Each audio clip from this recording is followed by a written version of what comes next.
Aryan loved soccer. He dreamt of scoring the winning goal in the World Cup.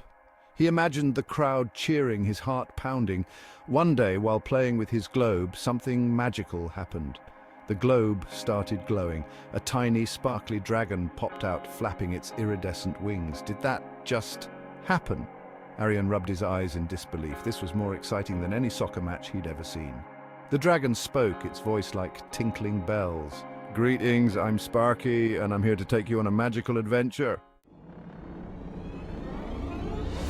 Aryan couldn't believe his ears. A talking dragon? This was better than a dream. Sparky explained that he came from a land where soccer was more than a game. It was pure magic. Magic soccer?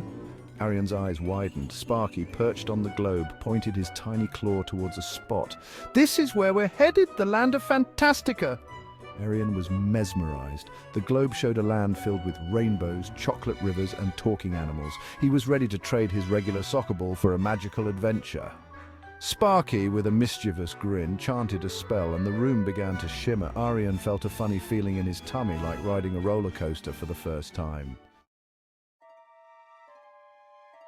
Suddenly, they were in Fantastica. The air shimmered with colorful lights. Whimsical music, like the Pied Piper's tune, filled the air. Aryan felt a surge of excitement. "Wow," Aryan gasped. There were unicorns playing with rainbows and gnomes juggling miniature soccer balls. This was beyond his wildest dreams. Sparky explained, "Here, soccer is played with enchanted balls that can teleport and players who can fly." Aryan was speechless. This was the most incredible thing he had ever seen. A magnificent stadium appeared, made of shimmering crystals.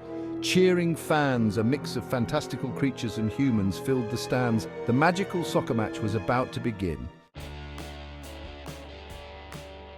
Section 4. Around the world in 80 goals. Aryan and Sparky joined a team of playful fairies and mischievous pixies. Their opponents? A grumpy team of trolls and goblins. The whistle blew and the game began. Aryan felt a surge of energy as he dribbled the enchanted ball. It zipped and zoomed, leaving a trail of sparkling dust. He couldn't stop giggling.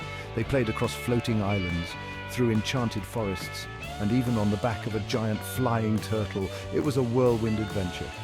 Aryan scored goal after goal, each more fantastical than the last. He even used his magic whistle, a gift from Sparky, to freeze the opposing team. Section 5. The Magic Chair's Rules. Suddenly, a booming voice echoed. "Attention players, time for the Magic Chair Challenge." A giant comfy armchair materialized in the middle of the field. Sparky whispered, "Whoever sits on the chair gets to make a magical rule for the game." A mischievous glint sparkled in his eyes. A grumpy troll reached for the chair, but Aryan, with his quick reflexes, snatched it first. He felt a surge of power as he sat down. "My rule is..." Aryan paused for dramatic effect. "Everyone has to play with their eyes closed." The stadium erupted in laughter. Even the grumpy trolls chuckled. Section 6. A Dreamy Finish. The game continued, filled with more laughter and fantastical feats. But suddenly a loud alarm blared. "Oh!" Sparky looked worried. "The magic is fading. They had to return to their world before the portal closed." Sparky, quick as a flash, transformed into a magnificent dragon copter. Aryan hopped on, gripping Sparky's back. They soared through the air just as the portal began to shrink. They made it. Back in his room, Aryan woke up. It felt like a dream, more exciting than any World Cup match. He smiled, clutching his soccer ball, his heart full of magic. A tiny, sparkly scale rested on his pillow, a reminder of his magical adventure and the day soccer became pure magic.